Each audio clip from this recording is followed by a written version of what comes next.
The subject for today's seminar is Paula Kane's book, Sister Thorn in Catholic Mysticism in Modern America, which was published by University of North Carolina Press in 2013.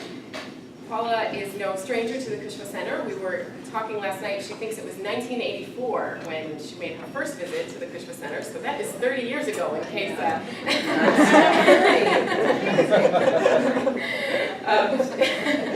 Paula teaches at the University of Pittsburgh, where she's associate professor in John Lucine O'Brien Marous Chair of Contemporary Catholic Studies. She received her PhD from Yale University, and her teaching and research centers on religion in early and modern America, American Catholicism, popular religion, and religion in the arts and film.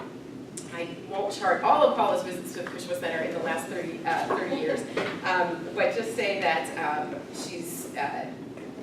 she published a chapter in Catholics in the Movies, edited by Colleen McDaniel, published by Oxford University Press in 2007, which was titled Jews and Catholics Converge, Song of Bernadette. And that was the result of a Kushma Center consultation for that project, and then we had a wonderful conference on that the year it was published.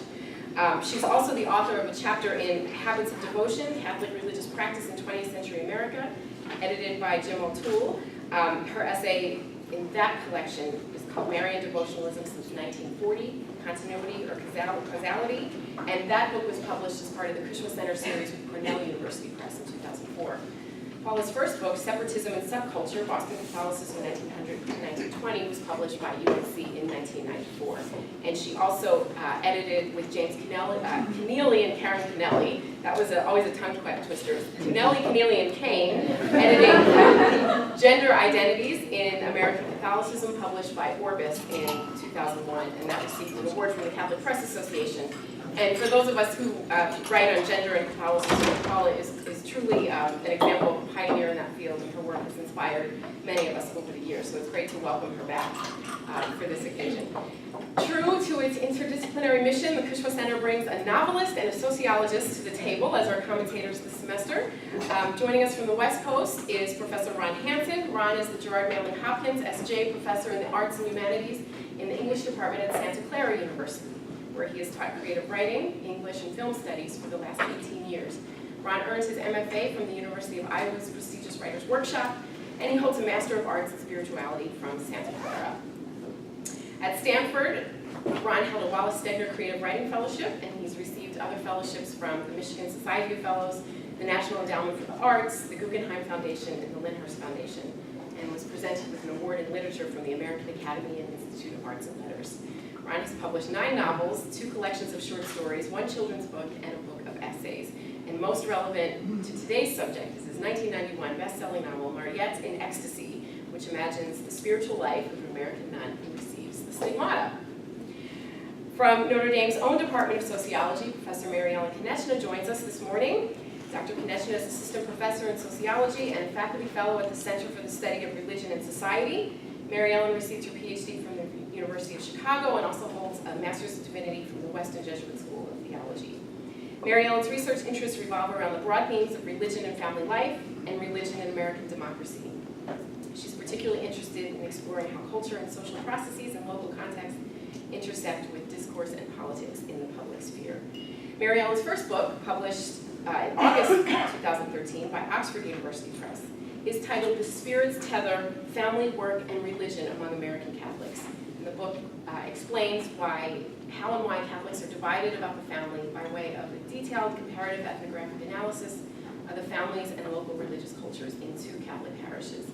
She argues that local parishes promote polarization through practices that unintentionally fragment the Catholic tradition. And many of you might be familiar with that book. It was reviewed in our American Catholic Studies newsletter last semester by Pat Weaver. So as you can see, we're poised to have a great discussion, especially great discussion this morning, and we're very privileged to have these commentators to talk about this particular book. I think many in the room are familiar with the format of the seminar, but for those of you who are new, we'll hear from our commentators first, and then Paula will have an opportunity to offer a brief response, and I do stress brief, Paula. I no hesitation to cut people off. And then we'll take a very short break, reconvene, introduce ourselves, and open the floor for questions and comments. So let's get started. Please join me in welcoming first commentator, Mary Ellen Konieczny.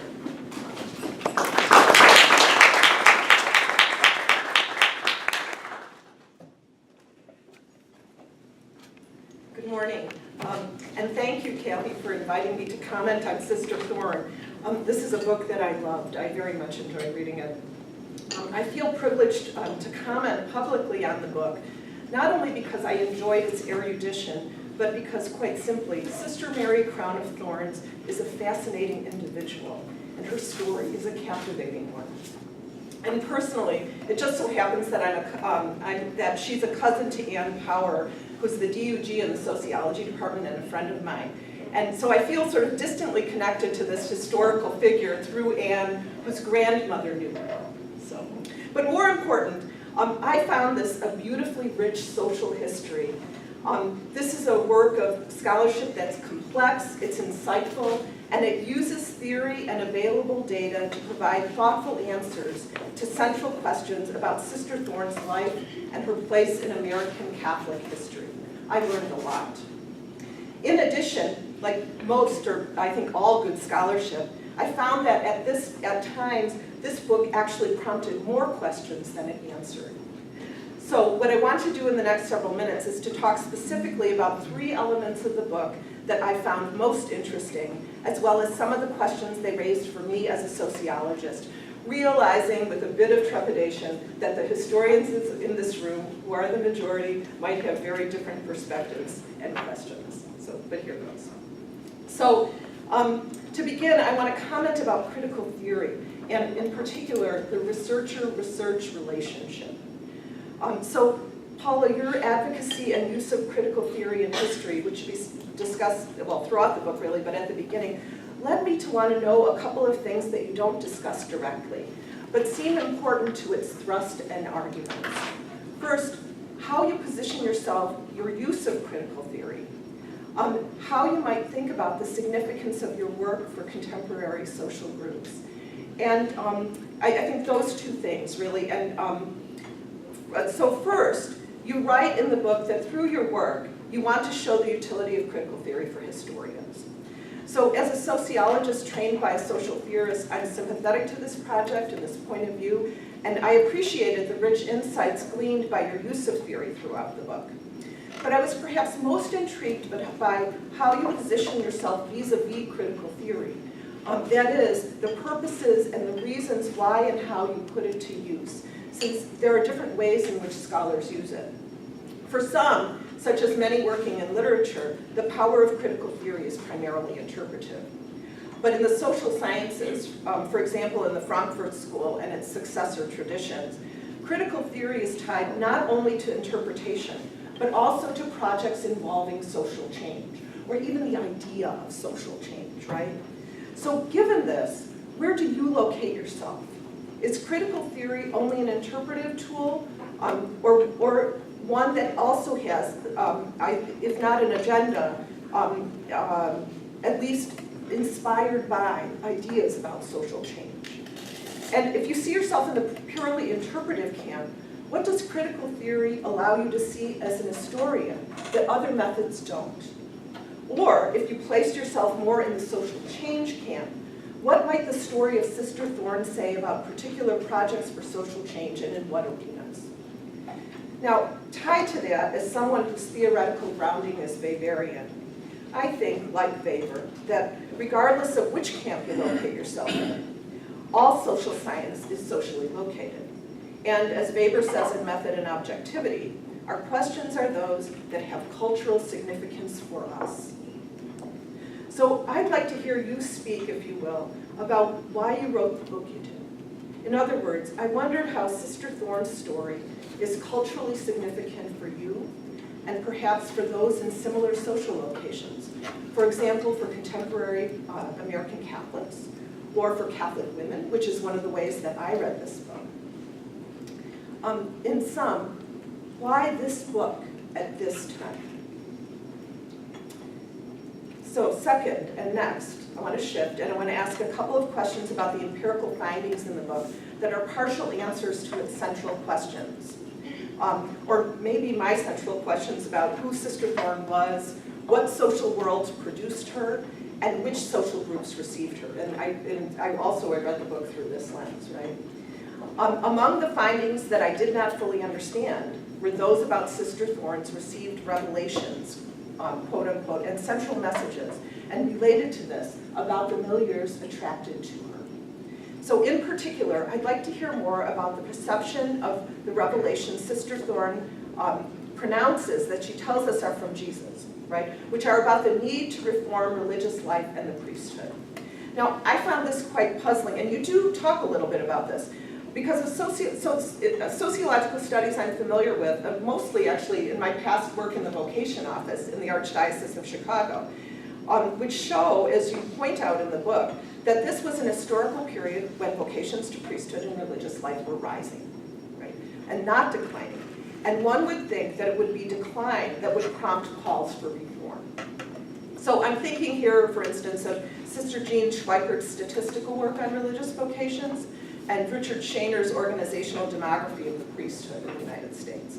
So pertinently, both studies point out that class concerns, and especially upward mobility out of the working class, and the heightened social status of priests and religious among Catholics during these decades, is one of the explanations for the rise in vocations among American Catholics from the interwar period through Vatican II. So given this, why might Sister Thorn have been receptive to and invested in messages about the reform of religious life at this time? And what characterizes the milieus in which her followers lived that would have been receptive to such a message? I know, and again, I know that you addressed this briefly, but I still found this puzzling. So I thought about it, and one point I have thought about is that in terms of class position, Sister Thorn doesn't fit the story of the working class immigrant that seeks religious life because of its opportunity for class mobility and education that well, right? Her parents have moved beyond their working class roots, and she has skills to work in the world and support herself, and she does this for many years, right? Moreover, since she was rejected when she sought to join one religious order and was a controversial figure in her own, maybe it's not surprising that these revelations would be meaningful to her. But is there anything else in her own vocation story, what you know, her motives for entering religious life, or perhaps her experience as a young religious, which might be tied to the content of the revelation she pronounces? And what in her particular story might make her receptive to the message of reform of religious life that would further explain this? Now, it's evident in your book that priests and religious, at least a particular portion of them, are one of the audiences attracted to Sister Thorn. And it does seem like her message about the reform of religious life is in part tailored to them, and that they would receive it. But could you shed more light on this? Specifically, how would the priests and religious around her have experienced her message? Were there aspects of the priesthood or religious life as it was experienced, which can, like among those people that you write about, that condition their receptivity to that message in ways that it might not have for others?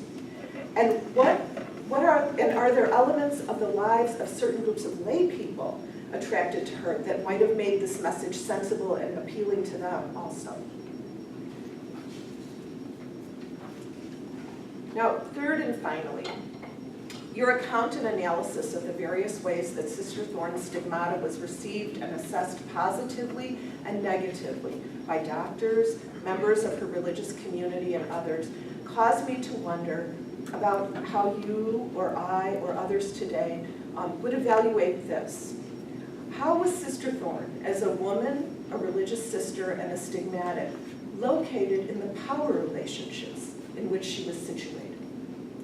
So what I'm asking is in the final analysis, was she powerful or powerless? How might she have been powerful or powerless, and why? And certainly you consider this in the book, but I kind of want to know more. So let me talk about. So I think there's several ways of getting at this. Okay. So one, for instance, would be to think systematically about Sister Thorn as a charismatic figure, and you do use this as an analytical tool in a couple places in the book, but not for that express purpose. Your use of psychoanalytic and some feminist sources paint a portrait of Sister Thorn as limited as a woman of her time, perhaps victimized, shaped by the religious conventions of her time, but also not without resources. Right? But your use of critical theory and mentions of patriarchy suggested to me not only the question of power, but also a comparison in the ways different kinds of feminists might view her. So whereas second-wave feminists would most likely focus on her oppression within a male-dominated system of power, third-wave feminists might evaluate her differently, or at least with more complexity. And she was indeed a complex person. So in the spirit of your advocacy of the usefulness of theory for understanding the particularity of an historical person's life within their context, I want to briefly propose one possible view of Sister Thorn through the lens of third-wave feminism, and in particular through the thought of Judith Butler, and to seek your reaction to it. So I do this as a kind of thought experiment. Many, or perhaps most of you, will be familiar with Judith Butler, whose perspective is rooted in Michel Foucault's ideas. Simply put, Foucault wants to make us aware of the ubiquity of power, not as residing in a particularly powerful person, like status, sort of historical, the president, for instance, but as a system of relations that all people reproduce in their particular social locations. According to Butler, this happens most often in social life through the repeated social citation, she calls it citation, of norms through language and the performances of routines in everyday life. Now, Butler has an interest in promoting social change, and in her book, Bodies That Matter, that's change especially around issues of sexuality.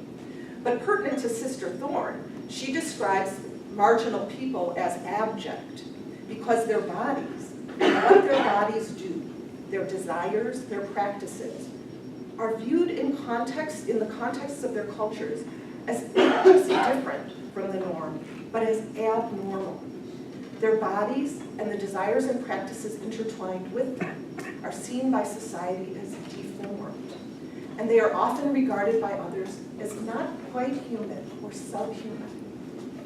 According to this standard, feminists might argue that early to mid-20th century women were abject figures, since their bodies are not like men's, and perhaps single women particularly so, since they're not mothers. But Sister Thorn fits more unambiguously as an abject figure, since she's not only a single woman, but someone whose body is marked by wounds, she's bruised, she's disabled and uses a wheelchair, and she's ill through much of her life. From the historical record, we know that she not only experienced suffering at an early age, but practiced mortification of her body and was encouraged to do so. And she learned that she could embrace her bodily and mental suffering as salvific. At the same time, there's evidence that she did not always fully embrace suffering.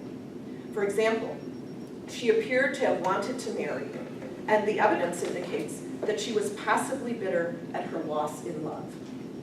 As you observe, Paula, she was a young single woman at a time when sexual mores were in flux.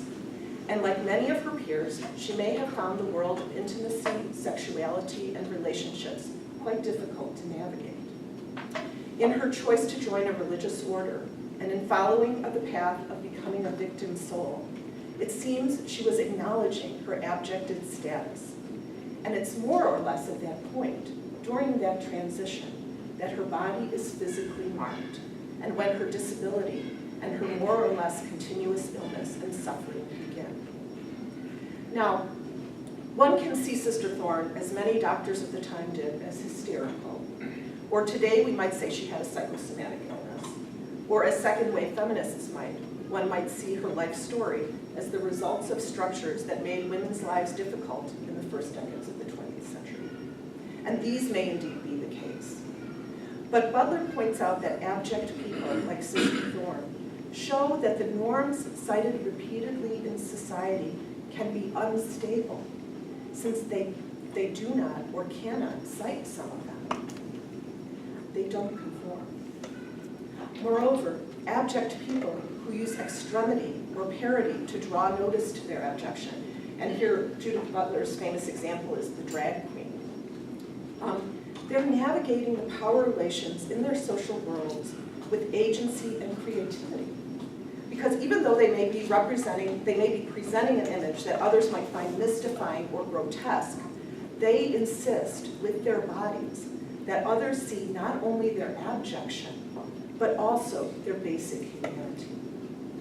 And for Butler, therein lies the hope for social change, though she acknowledges that positive change will not always be the case. But regardless of the success of cases in which the abject person or group exercises power in this way, it is an exercise of power, of creative agency, within a highly constraining system of power relations, and where individuals usually, and almost always must, reinforce at least some aspects of those relations through the citation of norms. In the case of Sister Thorn, this would include norms like those of acceptable roles for men and women, of men as the dominant sex, and of those involving the heightened status and sanctity of religious life, and especially priesthood at this historical time. At the same time, though, Sister Thorn became a public figure, which was not normative for a woman, in and because of her abjected body. People were drawn to her and listened to her because of that abjected body. In and through her abjection, she made others notice her. As a cloistered woman who did not fade into the background, she made present womanhood in a society where women were not supposed to be noticed. In her body, the desires and practices that accompanied it, she gained an audience that she actually led, suggesting that women in the Catholic Church, who by and large weren't expected to do so, might lead. In and through her marked, disabled, and suffering body, together with the resources of Catholicism, she actually drew attention to her humanity and that of others who were similarly abject and suffering. Although in the end, her particular message and some of the particularities of her spirituality have more or less faded into history, from this point of view, Sister Thorn emerges as powerful indeed.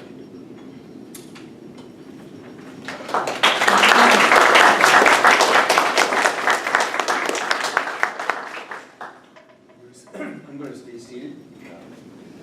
I was thinking, as I was reading this book, I was thinking about all kinds of correspondences in my own life, growing up for a significant number of years before Vatican II.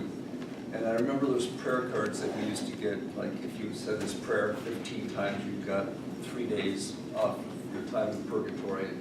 All this bizarre mathematics that would accompany it. And I was thinking about those. Even I'm sure did, in fact, I remember doing some kinds of pain or suffering just because I thought it was going to earn me days off of my time in pseudo hell. But I never quite got what was going on there, and I didn't understand why this self-victimhood came into being. And my only reasoning for it was that the early church, people were persecuted, and they now aren't persecuted much anymore. And so I think they were trying to establish a new kind of persecution of themselves. They felt like there was kind of a loss. They wanted to be martyrs. I remember I took the name for my confirmation of Michael the Archangel because I felt so often that Satan was going to get me. And I wanted Michael to defend me in battle against Satan. And it's kind of a plague that was affecting us back then, and I don't think affects my students now. That whole approach to religion is really peculiar. There were so many resemblances, we talked about this last night, between Sister Thorn and my character Mariette in Ecstasy. She was somewhat based on the life of Gemma Galgani, which you reflect. I had a question about that, by the way. I thought that Gemma had actually gone into several convents and was kicked out. No, she actually spent time here. Yeah. They kept refusing her. Yeah, and the Passionists, I thought, adopted her because it was the last convent she was kicked out of. But she's a fascinating character because she was actually a very beautiful young woman and wrote beautiful prose. And that's one of the things I was curious about too with Sister Thorn, because most young women when they enter the convent have to write an autobiography of some sort. So I was wondering if that had been suppressed in some way so that you couldn't see it. They never would tell me if it Yeah. existed or not. I'm sure they had it. And what's fascinating is often doctors can look at those essays and predict whether you're going to get Alzheimer's or not because of the quality of the prose. The more complex your sentence, the least likely you are to get Alzheimer's. And I think that probably could indicate exactly what kind of mental illness she had too, by interpreting the prose.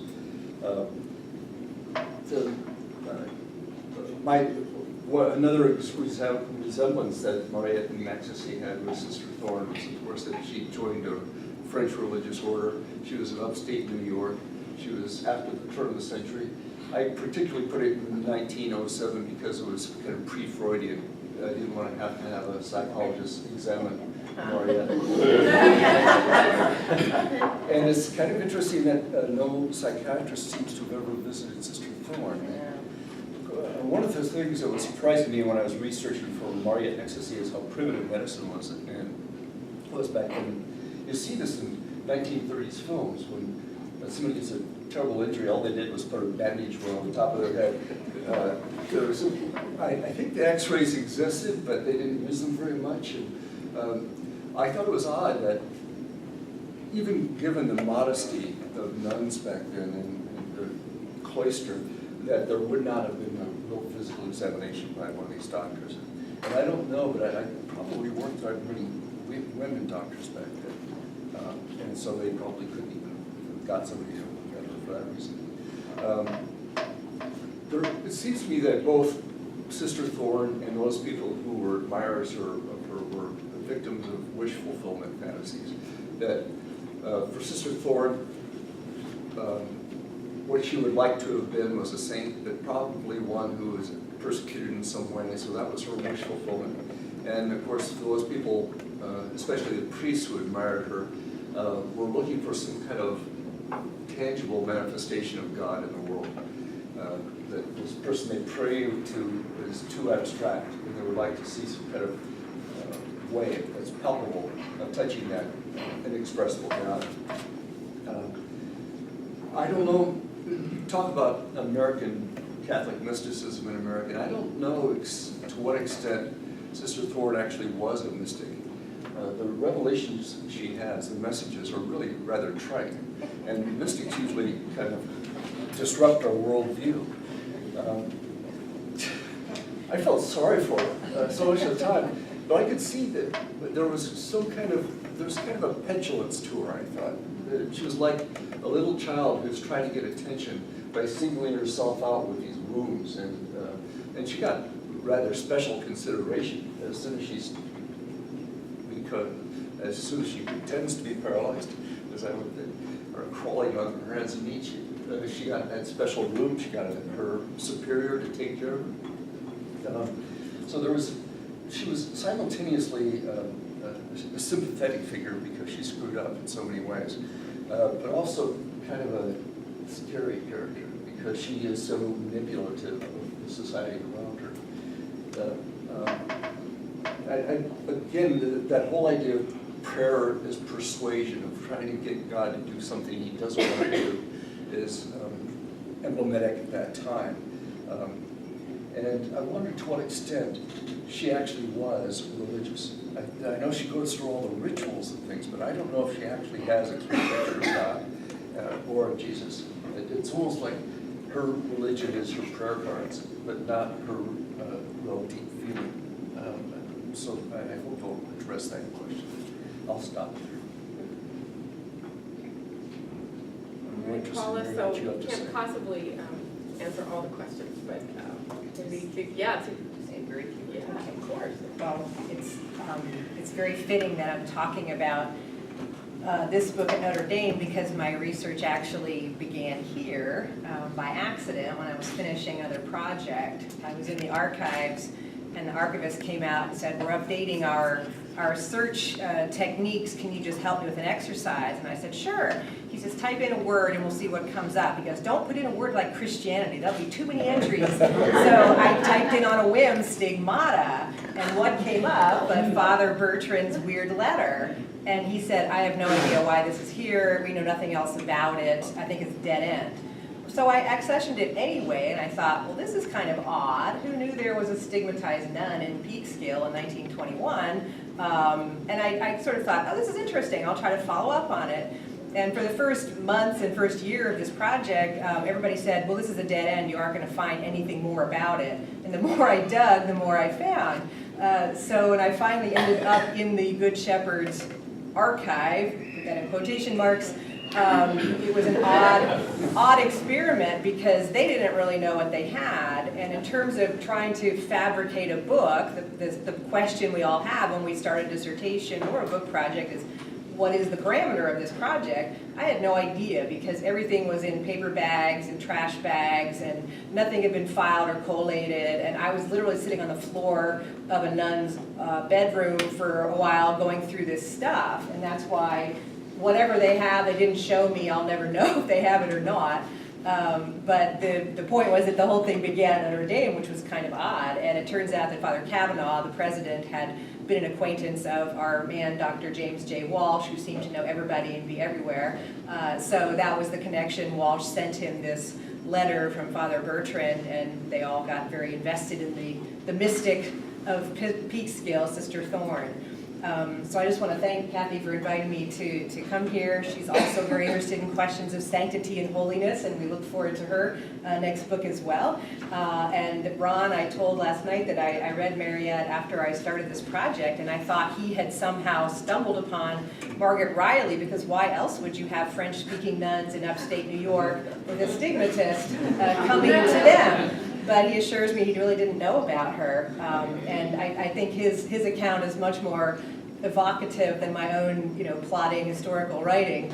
I had the difficulty of having to not only establish the facts of the story, but again to figure out, where could I find more material to supplement what little I had. And Mary Ellen, I'm meeting you for the first time, but I thank you very much for your questions and comment. No doubt you heard the echoes of Weber and Durkheim and others in my work, and I'll try to think a little bit about Butler and Foucault shortly. And thanks to all of you for attending. I know you're giving up part of a valuable weekend, and one thing we totally value about our lives are our weekends, I guess, so thank you for being here today to think about this. Last week I was riveted by the Roosevelts, as many of you were on TV, and I was really struck by the fact that Franklin Roosevelt was born in the same year as Margaret Riley, right? There could not have been two more different people with a different kind of impact on the 20th century. So thinking about her importance, I thought, wow, this is really a modest pocket of social history compared to what Franklin Roosevelt accomplished. But I think a little bit about some of the questions that Mary Ellen raised, and in terms of the social significance of this kind of project, I do think there's a fairly thin tradition of Catholic mysticism in America as Europeans would think of